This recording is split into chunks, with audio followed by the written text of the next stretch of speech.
Christopher Addison hadn't planned on stopping by the corner deli that damp, grey afternoon. He was a busy man, CEO of Addison Innovations, a prestigious tech conglomerate in Manhattan, and rarely ventured outside his chauffeured sedan. But fate has a way of unveiling the extraordinary in the most unremarkable settings. The moment he stepped onto the sidewalk, he noticed a frail figure hunched against a brick wall, holding a battered coffee cup for change. Something about her face, hidden beneath the tangle of hair and sorrow, tugged at his memory. Then, a shocking realization snatched the breath right out of his lungs. Christopher Addison was born into a family that prized achievement over affection. His father, Reginald Addison, founded Addison Innovations in the early 1980s, back when the personal computing revolution was only a whisper of possibility. Reginald was the archetypal entrepreneur, fueled by ambition and ruthless in his pursuit of success. Christopher grew up watching his father hold meetings late into the night, phone pinned to his ear while the family dinner went cold. It was expected that young Christopher would one day step into his father's shoes. By the time Christopher turned 30, Addison Innovations had expanded into software development, biotech research, and communications technology. It raked in billions each year, placing the Addison clan high on the list of America's wealthiest families. For Christopher, this meant lavish penthouses, fleeting acquaintances with starlets, and the unshakable suspicion that every handshake concealed an ulterior motive. He wore bespoke suits, commanded boardrooms with a cool brilliance, and navigated the swirling intrigues of corporate life like a seasoned chess grandmaster. Yet, behind the expertly tailored attire and the unstoppable corporate drive, Christopher harbored a gnawing sense of dissatisfaction. He remembered a time when he'd been more passionate about personal connections, love, and loyalty. But after inheriting a vast fortune and the leadership of Addison Innovations, he discovered that genuine emotion rarely made good business sense. He shielded himself with cynicism, learning early that sincerity and vulnerability could be exploited by competitors. To his circle of acquaintances, Christopher exuded invincibility. He had grown comfortable in a private bubble of wealth, replete with bodyguards, luxury cars, and an entourage well compensated to handle his every whim. After his father's passing, Addison Innovations soared to new heights under his guidance, its expansion unstoppable. He began to see himself as an engine of creation and power. He designed marketing campaigns that captured hearts and minds. He crafted philanthropic efforts in the Addison name, including scholarships and hospital wings, each new initiative reminding him of his public image as a visionary. But behind the cameras and PR events, Christopher wrestled with ghosts from his past. Each time he glimpsed an old photograph or heard certain songs on the radio, he felt the pang of half-remembered regrets. Some nights, an uneasy sensation haunted him, the memory of a woman he'd once loved, a dream he'd once embraced, and a life he might have lived differently if not for the insatiable corporate machine. His family never spoke her name. Their swift and acrimonious divorce years ago had ensured that Victoria, his ex-wife, vanished into the haze of well-orchestrated non-disclosure agreements. In polite circles, she was simply never mentioned. Still, an echo of her lingered. Late at night, Christopher thought he could sense Victoria's fragrance, jasmine, and spring rain.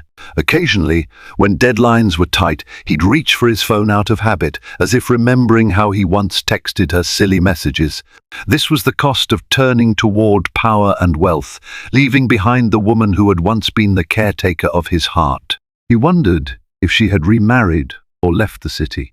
Perhaps she thrived in some new life, free from the shadow of the Addison empire. In truth, while Christopher's daily routine was impeccable: workout at 5 a.m., staff meeting at 7 a.m., phone calls with foreign investors. By midday, brand strategy dinners. By 8, he felt the creeping loneliness. He had always guessed that lonely nights and the hollow ring of success were normal. That was, after all, the Addison legacy. Even if something was missing, he would make do. That acceptance was his penance, he believed, for not making a different choice when it mattered. It was a blustery November afternoon, and Christopher's driver navigated the sleek black limousine down a crowded Manhattan street. Business demanded that he personally sign off on a new real estate development plan on the Upper West Side. At a red light, Christopher found himself observing a row of shops lining the sidewalk. An old bookstore, a small coffee house, a florist. He realized with a jolt of displeasure that he'd forgotten to confirm certain numbers with the CFO earlier that morning. He ordered his driver, Timothy, to pull over near the corner deli so he could step out for a quick phone call. As soon as Christopher set foot on the cracked concrete, an icy gust of wind whipped his coat around his ankles. He hunched his shoulders and strode past 2 shivering men standing by the deli's entrance. As he lifted the phone to his ear, he remembered that the place sold a superb tomato basil soup, one he hadn't tasted in years. Maybe he would grab a cup to soothe his growing headache before returning to the car. That was when he saw her, just a slender figure against the brick wall across the street. At first glance, Christopher couldn't see her features clearly. She looked tired and unkempt, her shoulders hunched defensively. A tattered hoodie covered her face. The sidewalk bustled with people, but she sat still, almost invisible, her trembling hand extended for coins. Something pricked Christopher's conscience, the same pang he felt whenever he read about spiraling homelessness rates in the city. On a whim, he debated stepping over to slip a large bill into her battered coffee cup. But then a strange flicker of memory twisted inside him. Even from a distance, something about the arch of her neck, the shape of her hands, was achingly familiar. As if in a trance, Christopher strode forward. Time seemed to slow. He noticed faint scars on her knuckles, the curve of her cheek, the slight tilt of her lips that had once meant everything to him.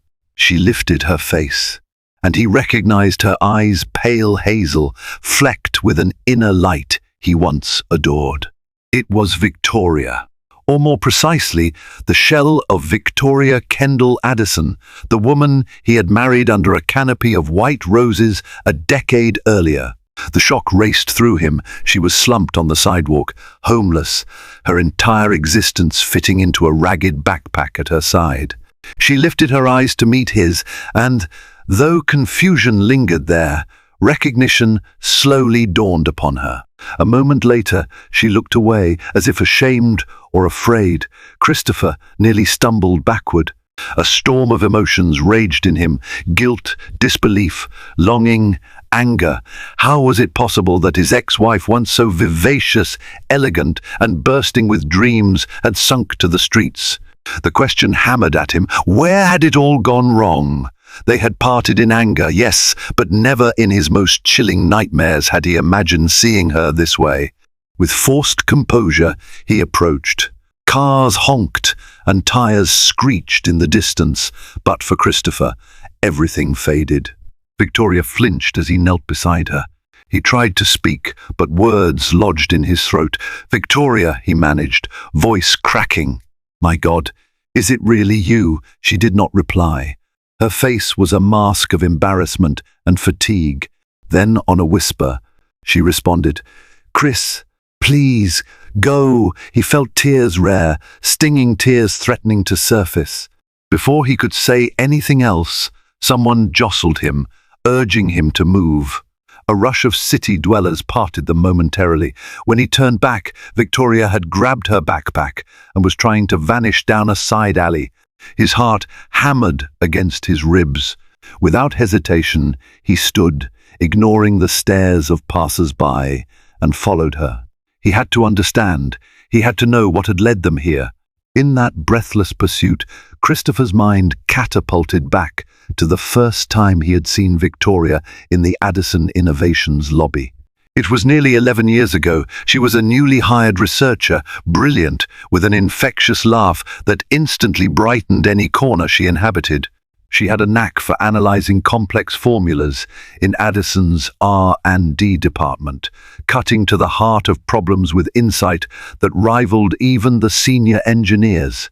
Christopher, accustomed to dealing with starched collar, yes men and well-groomed socialites, found her unique, genuine, and profoundly refreshing. He had invited her to lunch at a small bistro. She accepted out of courtesy, with little knowledge that her conversation would fascinate him so thoroughly.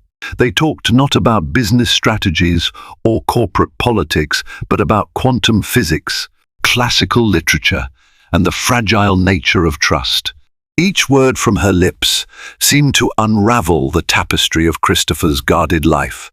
Within months, they were dating long walks through Central Park, arguments over which composer was more transcendent. She argued for Mozart's emotive genius, while he sided with Beethoven's raw power and spontaneous trips to art galleries. He couldn't recall ever feeling so alive. The Addison family wasn't particularly thrilled. Margaret Addison, Christopher's mother, had her own ideas about his future spouse, a carefully selected match from old money, whose marriage to Christopher would unite two dynastic fortunes. Victoria, with her middle-class background and penchant for stubborn independence, didn't fit that mold. Yet Christopher's conviction was unshakable. He loved her, and he married her in a summer ceremony near Lake George, ignoring all whispers from his mother and even some Addison board members. For several years, it was bliss.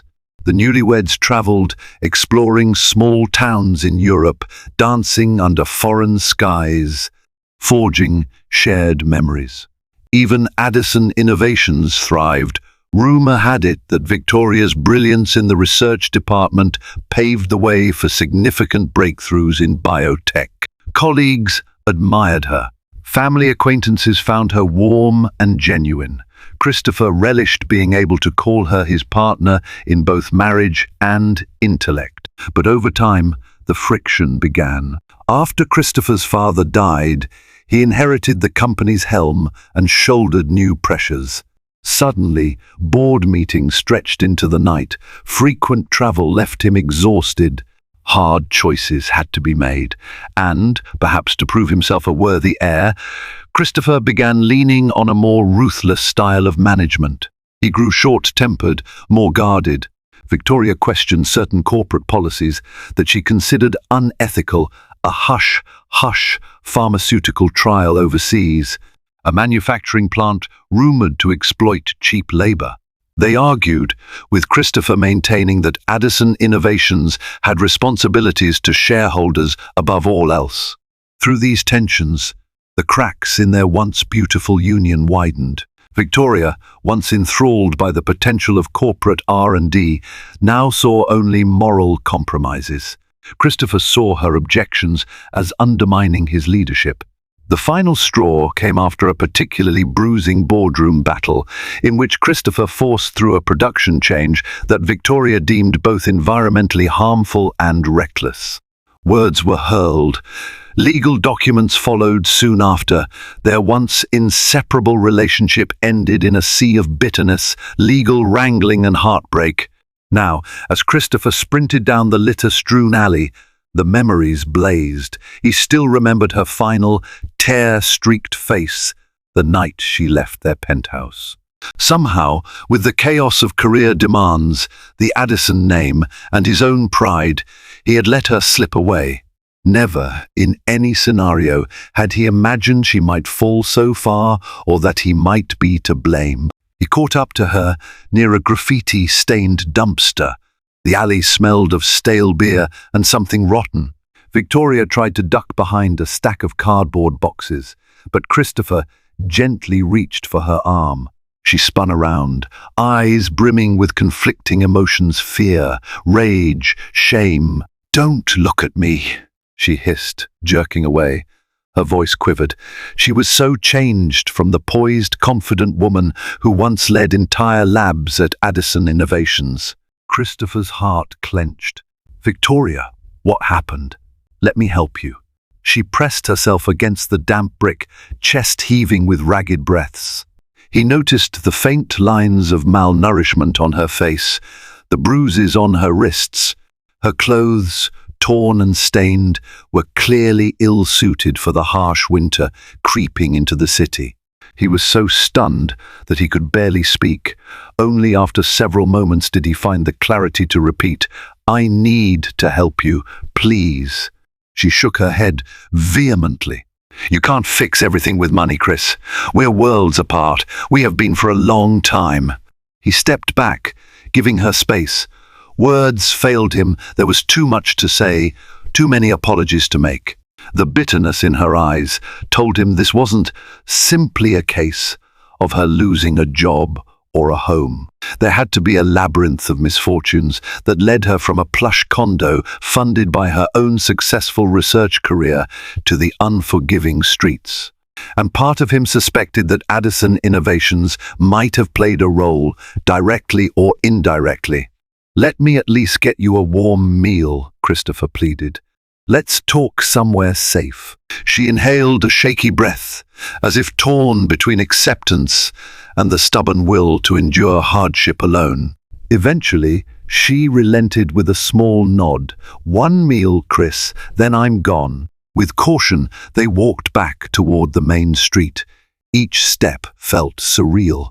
Strangers on the sidewalk stared, possibly recognizing Christopher Addison, the billionaire with the polished shoes and immaculate coat, guiding a bedraggled woman who clung to a threadbare backpack. When they reached his waiting limousine, Victoria froze, refusing to climb inside the opulent vehicle. She looked at him with near disdain, as though stepping into that realm of wealth would tarnish what little dignity she had left. Christopher motioned for her to wait, then tapped on the driver's window. "Timothy, please drive back to my building. I'll get a ride." Timothy blinked, unsure of how to respond to such an unusual request. His employer rarely walked more than a block, but Christopher's tone allowed no argument. After a moment's hesitation, Timothy nodded, shifted gears, and disappeared into the crawling traffic. Standing side by side, Christopher and Victoria took off on foot. Their destination, a nearby diner that Christopher vaguely recalled serving decent coffee and cheap but hearty meals. Silence hung thick between them. Part of Christopher yearned to pepper her with questions. How did this happen? Where have you been all these years? Who hurt you? But he sensed that bombarding her now would only drive her away. She needed to feel a measure of control in a situation that had robbed her of so much. By the time they reached the diner, Christopher's heart hammered unsteadily. He feared she might bolt. Yet she followed him inside, head lowered to avoid the gazes of the other customers. The neon lights flickered, bathing the booth in garish pink. A waitress hovered with coffee cups. Christopher ordered hot chocolate for both of them, remembering that Victoria once adored that sweet comfort in stressful times. She said nothing, merely gripping the mug with trembling fingers. In the cramped, buzzing environment of the diner, Christopher forced himself to remain calm. His senses were in overdrive. He noted the scuffs on her shoes, the exhaustion in her eyes, and the quiet determination that belied her frail appearance. She sipped the drink, eyes briefly fluttering shut as the warmth spread. Eventually she spoke. I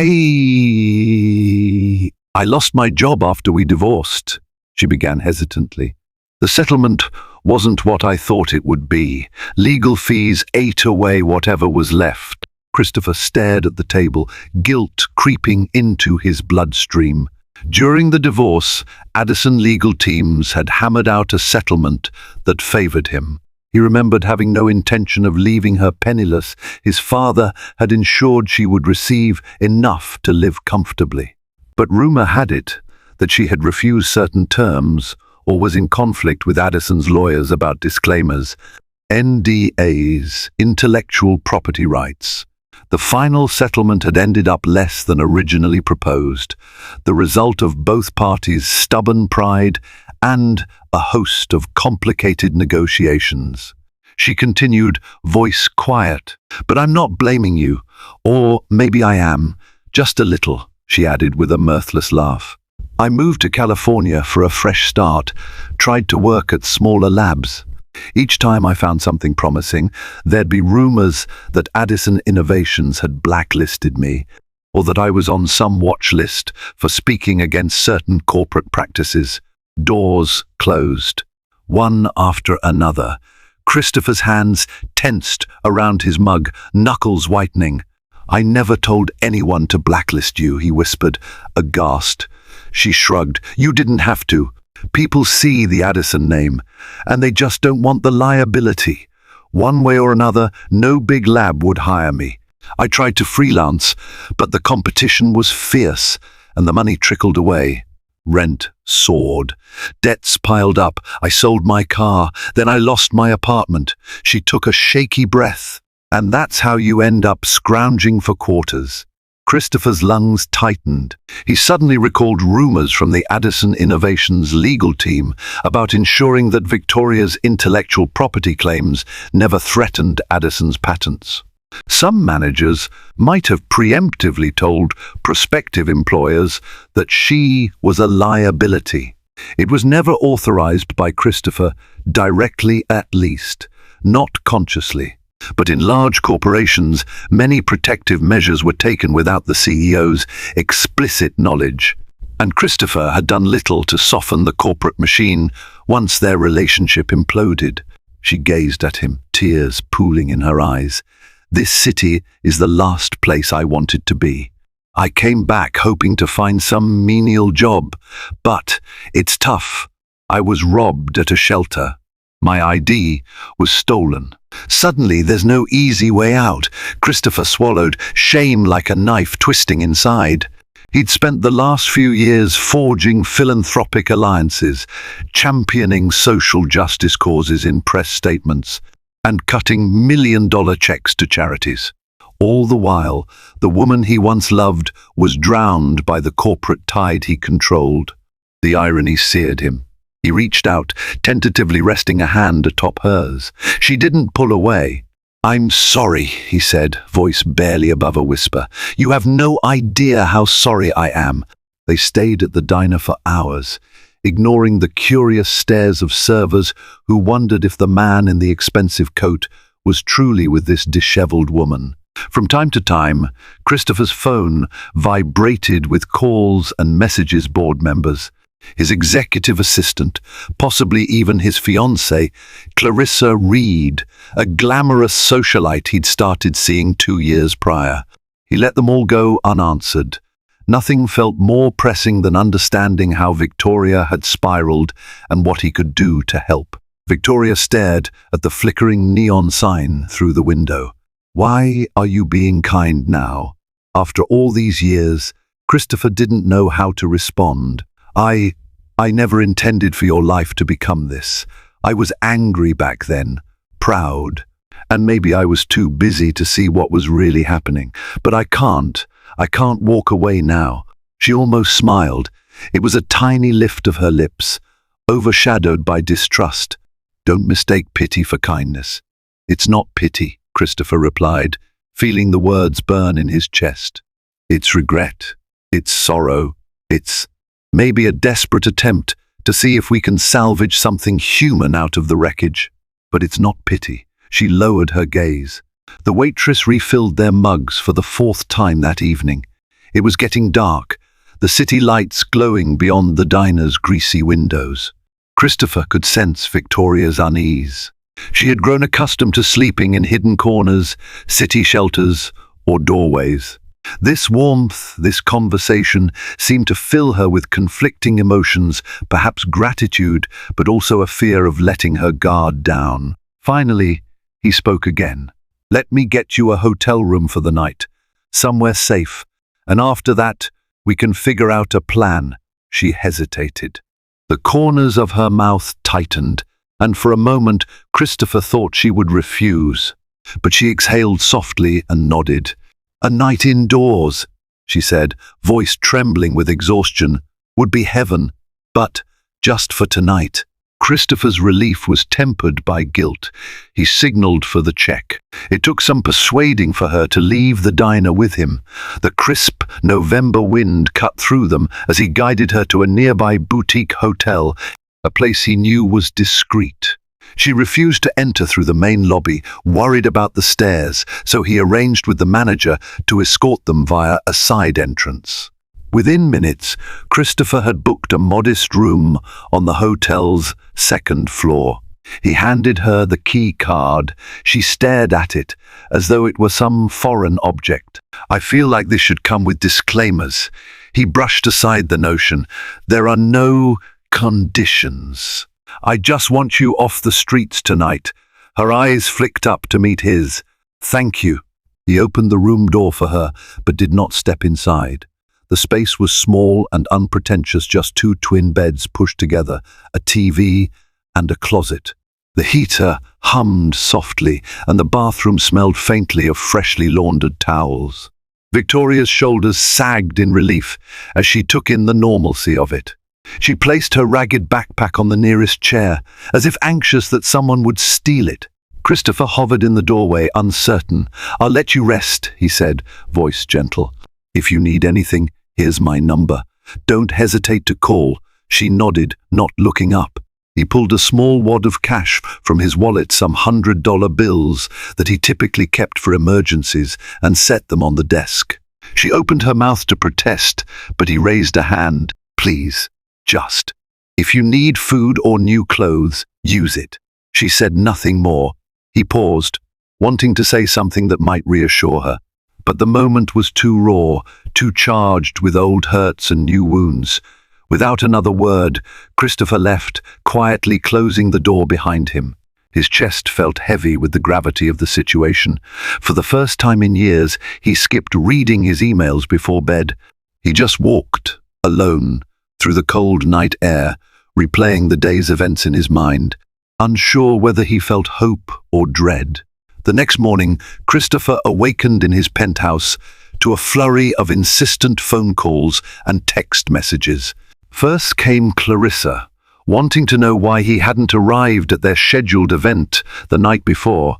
Then the CFO needed his signature on documents. His mother, Margaret Addison, had also called, a rare occurrence these days. Feeling overwhelmed, Christopher brewed himself an espresso and sank onto the living room couch, phone pressed to his ear. "Christopher!" Margaret's voice barked through the line the moment he answered. "Where were you yesterday? You missed a family dinner with your Aunt Harriet. People noticed." Christopher pinched the bridge of his nose. "Something came up, Mother. Something more important than your family obligations," she snapped. Her voice had that frosty edge he remembered from childhood. "You're not losing focus, I hope. The Addison name is at a critical juncture with the new expansions, and we can't afford any scandal." A sour taste filled Christopher's mouth. "I'm taking care of it," he said. "Don't worry about me." She wasn't satisfied. "Clarissa mentioned you disappeared without explanation. If there's trouble, you should tell me. This fiancé of yours is worried. She said something about you picking up a homeless woman." Clarissa must have let something slip in front of Margaret. Perhaps the doorman, or the staff at the events, or someone who saw Christopher walking with Victoria in the street had passed along the rumor. Christopher felt a surge of irritation. "Listen, Mother," he said firmly, "I have everything under control. Please, let me handle my personal affairs." Margaret sniffed. "That's precisely what concerns me. Your personal affairs tend to bleed over into the corporate world. Recall the fiasco with that ex-wife of yours. God knows we all tried to steer you in the right direction, but you didn't listen." With that final barb, The call ended. Christopher tossed his phone onto the couch, exhaling in a mix of anger and shame. He remembered how Margaret and even Clarissa had spoken about Victoria after the divorce, never by name, always referencing that woman or the ex. Now, if they discovered Christopher was involved with her again, even just to help, he feared the blowback. The Addison brand was worth billions, and his every move was scrutinized. He took a moment to gather himself, showered and dressed in a more casual sweater and slacks, eschewing his usual suit. When he tried calling the hotel, the manager informed him that Victoria had left early in the morning. Panic gripped him, but then the manager added that she'd asked him to pass along a simple note: "Thank you, Chris."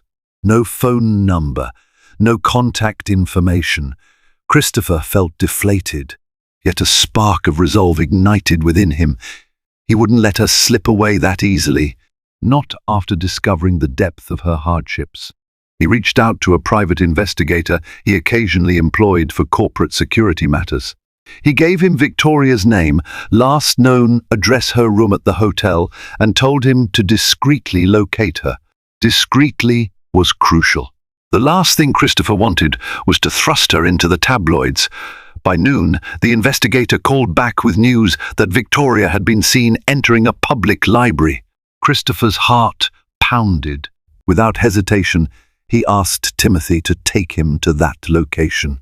As they drove, he stared at his own reflection in the tinted window, recalling how he had once teased Victoria about reading too many books at odd hours. That was her safe haven. She had always said knowledge, libraries, research. It seemed old habits persisted.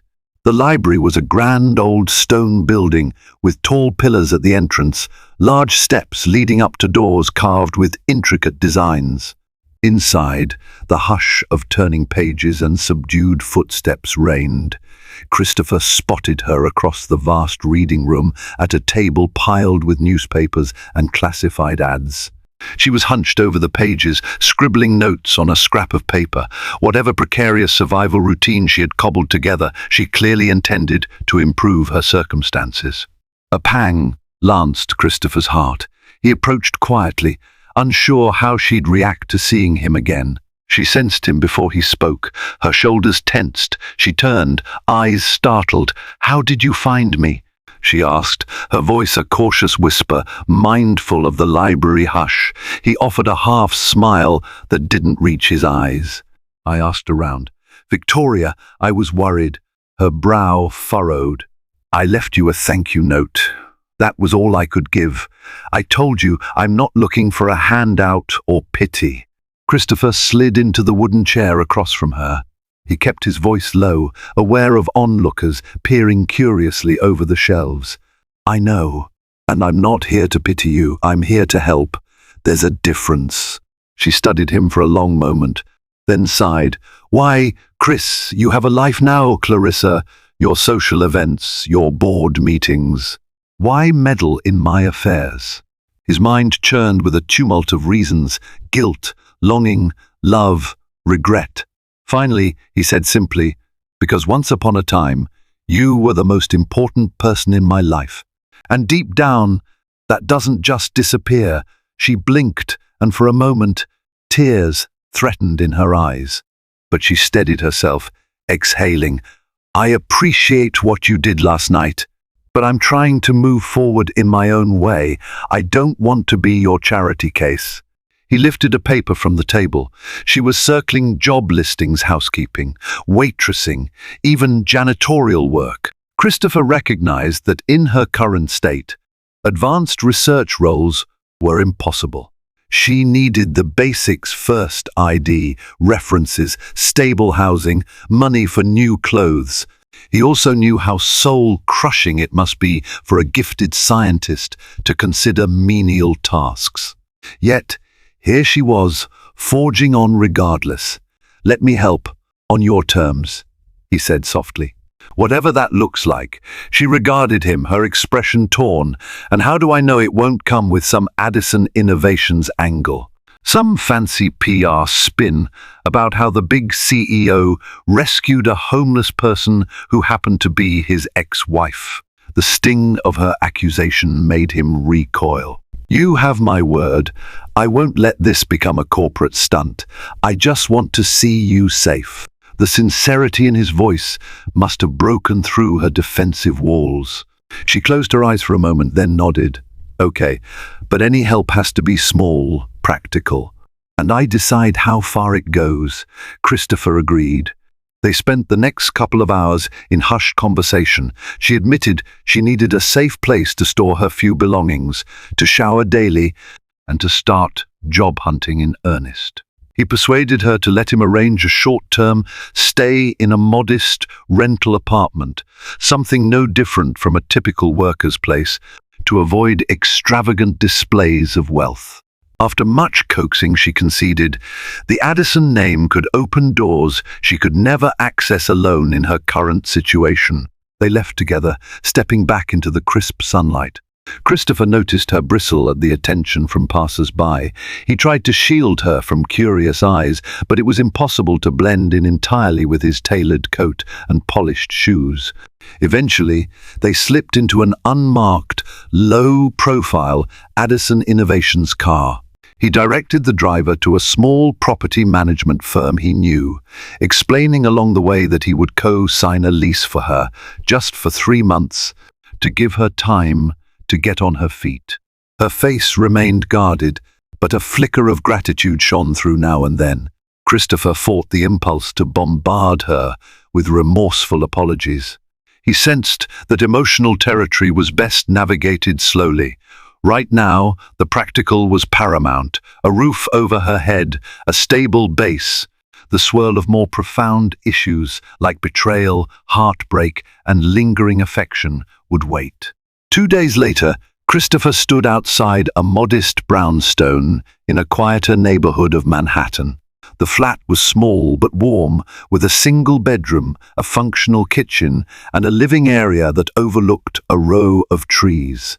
By ordinary standards, it wasn't luxurious, but for Victoria, who had grown accustomed to the biting cold of the streets, it might as well have been a palace.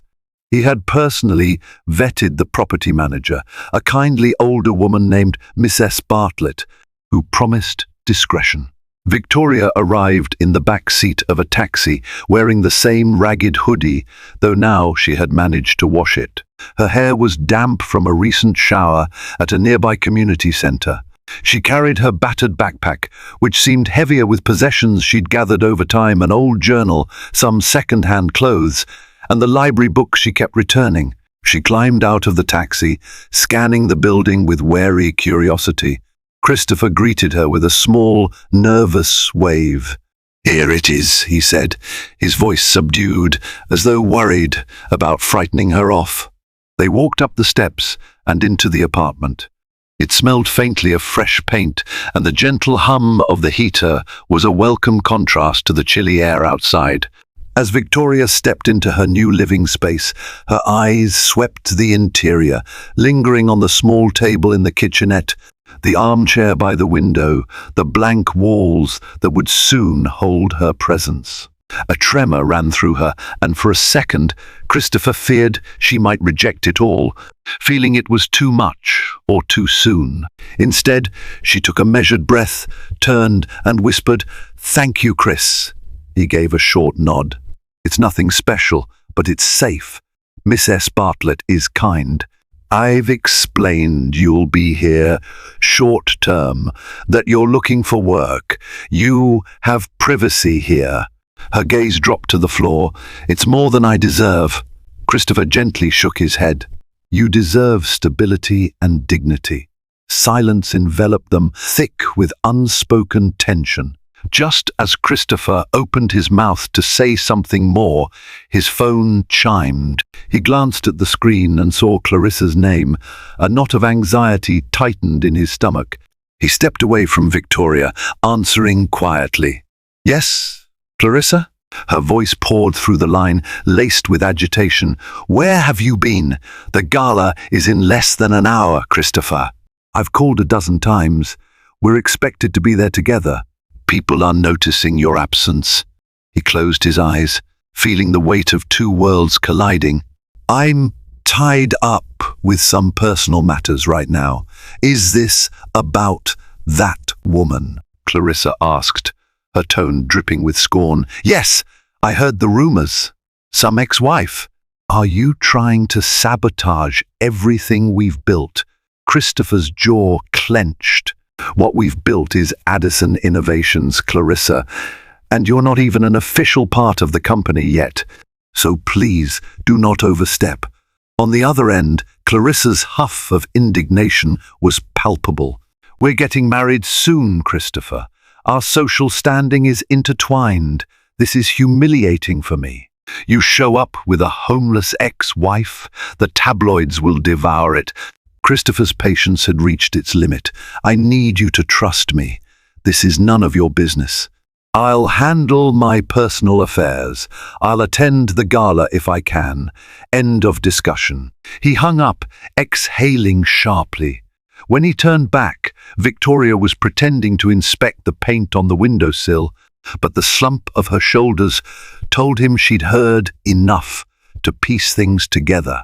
A flush of embarrassment crept over him. "You're engaged?" she asked quietly, eyes downcast. He nodded, feeling guilty. "Yes, to Clarissa Reed. It's been 2 years now." Victoria offered a crooked smile that didn't quite reach her eyes. "Congratulations." He opened his mouth to respond, to explain that it was more a merger of interests than a love match, that Clarissa seemed to align perfectly with the Addison brand, that Margaret Addison had aggressively pushed the match. But how could he defend something that suddenly felt so empty, so trivial next to the raw, complicated bond he still felt for Victoria? In the end, he just murmured, "Thanks," his voice hollow. The tension was palpable. Eventually, Victoria picked up the key Miss S. Bartlett had left on the counter. "I should unpack," she said. "Thank you again for this place, Chris. I'll pay you back somehow." He forced a small, reassuring smile. "Don't worry about that now. Focus on you." With that, he left her to settle into the apartment. As he stepped outside, a gust of wind stung his face. He breathed in the sharp cold, letting it clear his mind. But nothing could dispel the realization that the deeper he got into helping Victoria, the more entangled his personal life would become. Over the following week, Christopher tried to keep a balance. By day, he managed Addison Innovations with his usual intensity, signing off on expansions, negotiating with overseas clients, and attending philanthropic luncheons. By night, he checked on Victoria, bringing groceries, offering tips on possible job leads, and providing her with a laptop so she could apply for positions online. He was careful to do this discreetly, but in a city of constant eyes and open ears, rumors began to swirl. Margaret Addison cornered him one afternoon in his office, her posture rigid and her expression one of controlled fury. "I've spoken to Clarissa. She's upset that you've been occupied. The Addison name is at stake here, Christopher. If you're seen cavorting with an ex-wife who's been living on the streets, do you have any idea how that will play in the press?" He placed his pen down, clenching his jaw. "I'm not cavorting. I'm helping someone in need." Margaret's eyes flashed. "That someone almost destroyed our company years ago, trying to blow the whistle on certain research expansions." Christopher felt anger coil in his chest. "She had legitimate concerns about some of our practices. Maybe we should have listened." His mother's lips thinned. "We do what we must to stay competitive. Don't be naive. Regardless, Clarissa is prepared to stand by you, but she won't tolerate open scandal. If you want to salvage this engagement, you need to straighten this out." He leaned back in his chair, a feeling of disgust creeping over him. "What's more important to you, Mother? The Addison brand or my integrity as a human being?" She let out a long, suffering sigh. "The Addison brand is your life. It's our family's legacy. Without it, where would you be? Think carefully before jeopardizing it all over misplaced guilt." With that, she walked out, leaving Christopher with a bitter taste in his mouth. Was it guilt alone, or something deeper, love, regret, the unwavering sense that he owed Victoria a second chance? Meanwhile, Victoria was navigating her own turbulence. Adjusting to normal living conditions after months on the street was jarring. She found herself jumping at small sounds in the night, struggling to sleep in a bed when she had grown used to the hard ground. During the day, she pored over job listings, trying to resurrect her scientific career even marginally. Yet she quickly discovered that Addison Innovations, intentionally or not, still cast a long shadow. The NDAs she had once signed restricted her from discussing the very research that showcased her best expertise. Potential employers wanted references from her past lab directors, most of whom were firmly linked to Addison's sphere of influence. Each time she tried to pivot toward new fields, employers questioned her gap in work history. Christopher, sensitive to her predicament, reached out to a few tech startups he privately invested in, hoping to find a place for her. But Victoria refused any position that felt like a nepotistic favor. She would not be a figurehead or a pity hire. Late into the night, she'd brood over her laptop in the small brownstone apartment, coffee mug in hand, searching for remote gigs in scientific writing or consulting. One evening, Christopher paid her a visit, carrying takeout from a local Chinese restaurant. They sat at the small kitchen table, sharing egg rolls and wonton soup. Victoria pointed at her computer screen. "I might have found something," she said, sounding both hopeful and guarded. "A small research facility upstate is working on environmental toxicity studies. They need a lab manager. I don't think they're connected to Addison Innovations in any way." Christopher brightened. "That's great news. Have you applied yet?" She nodded. "I emailed them my resume an hour ago. I put down a friend's name as a reference, someone I knew from college. I hope they don't try to dig deeper into the Addison connection."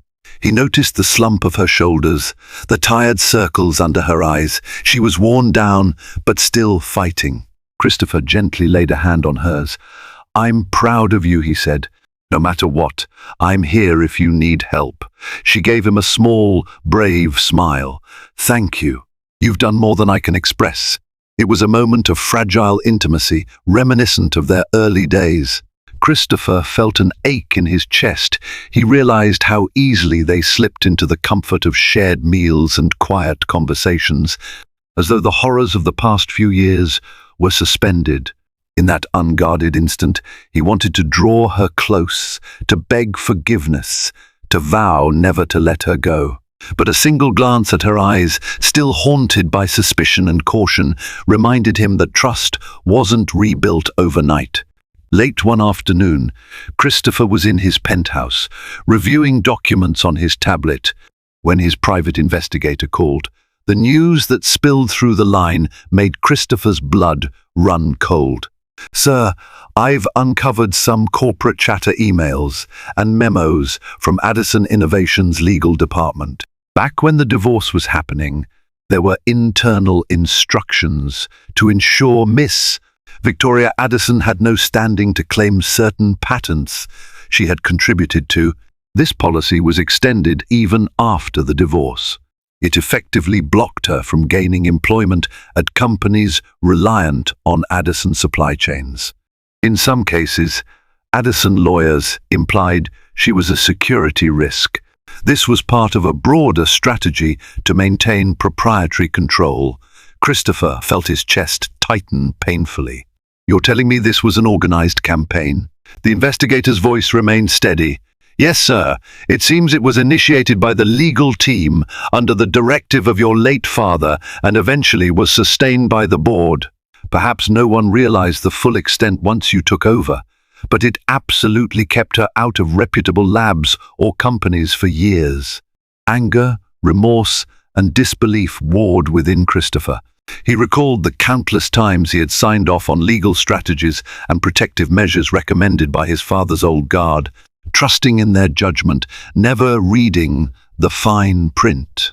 His father, always cunning, had predicted that Victoria might pose a challenge to Addison patent dominance. So the Addison machine had crushed her quietly, systematically.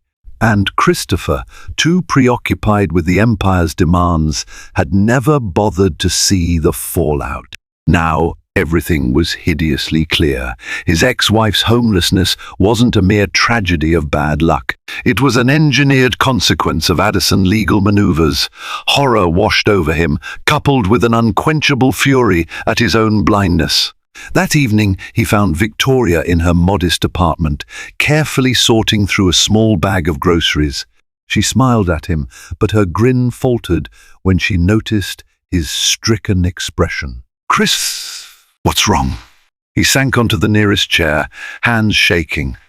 "I found out exactly how you ended up like this.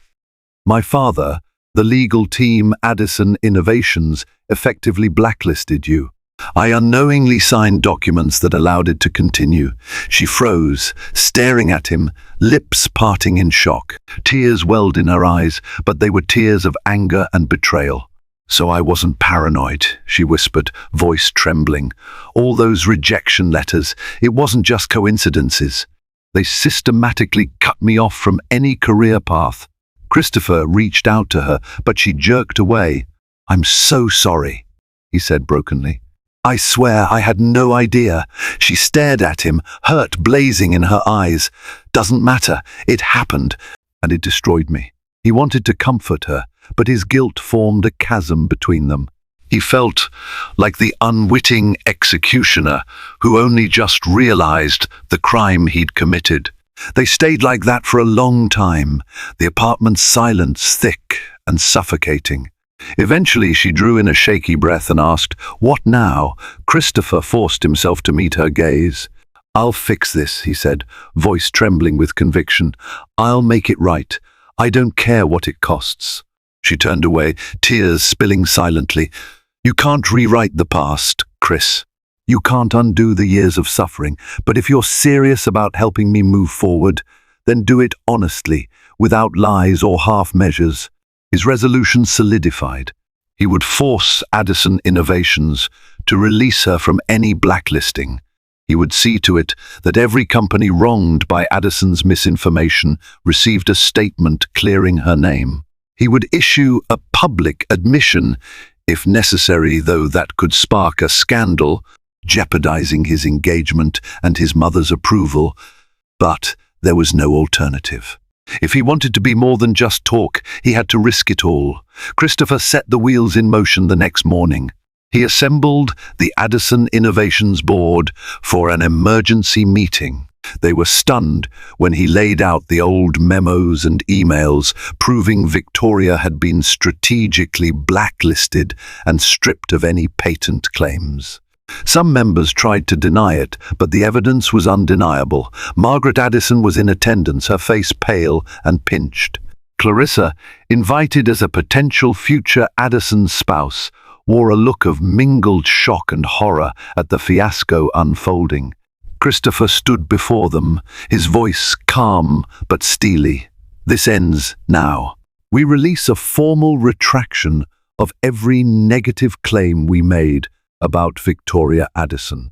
We invite her to claim her rightful contribution to any relevant patents, and we offer a public apology for our unethical behavior." Chaos erupted. Board members argued that such a move would harm Addison's stock values and investor confidence. The legal counsel nearly lost their composure, claiming it opened them up to lawsuits. Margaret Addison demanded that Christopher handle it quietly. Clarissa stepped forward, eyes blazing, furious that her fiancé was risking the company's pristine reputation and their upcoming wedding for an ex-wife. But Christopher was unmoved.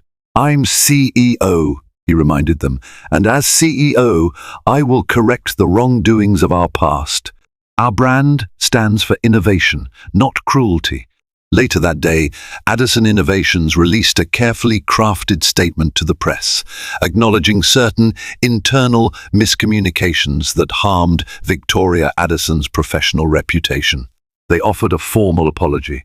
The statement was measured clearly. The board's attorneys had sanitized it, but it was an unprecedented admission of guilt for such a giant corporation. Within hours, business news outlets buzzed about Addison's shocking confession. Public sentiment was mixed. Some admired Christopher's integrity, others condemned his recklessness.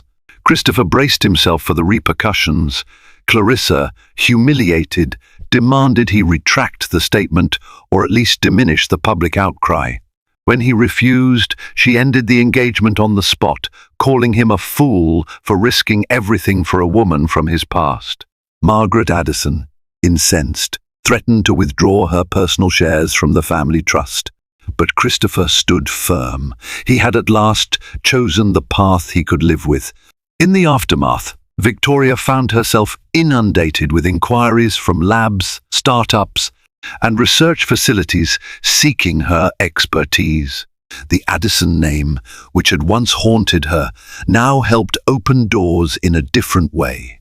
Addison's apology was, in effect, a massive endorsement of her capabilities. She was no longer blacklisted.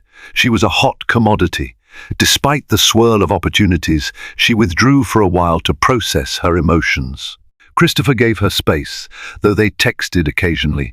She ended up selecting a position at the upstate environmental toxicity lab she had initially contacted. They were thrilled to have her. She packed her few belongings into a second-hand car, a gift from Christopher that she begrudgingly accepted after repeated refusals, insisting it was strictly a loan, and moved north. A few weeks later, as the city thawed under the first hints of spring, Christopher drove upstate to visit the lab. He found Victoria in a white coat, standing in front of a table strewn with test tubes, data readouts, and heavy textbooks. Her entire demeanor had changed. Her shoulders were straighter, her eyes focused and clear. This was the brilliant, determined Victoria he remembered. She greeted him warmly, but with a lingering caution. Over coffee in her small office, they spoke about old times, the events that had unfolded, and the uncertain future. He explained how his engagement to Clarissa had ended, how he was weathering internal corporate strife with the board, and how he had never felt more sure about his decisions. They walked through the lab's greenhouse, a serene space filled with exotic plants and the hum of climate control fans. At one point, Christopher turned to her, the weight of the moment etched on his face. "I still love you," he said. "I never stopped. I know trust is a long road, and I don't deserve it easily. But I have to tell you how I feel." She looked down, tears glistening in her eyes. "Chris, so much damage has been done, so many years lost." He nodded. "I know, but if there's any chance we can rebuild even just as friends, I'm here. I want to earn your trust." She stepped closer, letting him see the trembling of her lips, the raw vulnerability that lingered. "I can't promise anything right now," she whispered, "but I appreciate everything you've done, and I do still care." In that simple exchange, they found a spark of hope in the ashes of their ruined past. Neither harbored illusions that it would be easy. Yet as they left the greenhouse together, sunlight streamed through the glass, illuminating rows of seedlings' new life, taking root in the gentlest warmth. And perhaps that was symbolic of what lay before them, a chance to cultivate something fragile but profoundly real, step by careful step. Thank you for experiencing this emotional story of resilience, redemption, and the enduring power of connection. If you found yourself rooting for Christopher and Victoria as they navigated heartbreak, corporate ambition, and the ultimate test of love, then please show your support. Like this video to let us know you want more gripping drama. Share it with friends and family who appreciate stories of second chances and moral awakening. And most importantly, subscribe to this channel to stay updated on future narrative videos that dive into the complexities of human relationships and the choices that define our lives. Your engagement helps us continue creating powerful storytelling experiences that speak to the heart and spark meaningful conversations. Let's spread the inspiration that no matter how far we fall, there is always a path to hope, and often the greatest redemption comes from the courage to make things right.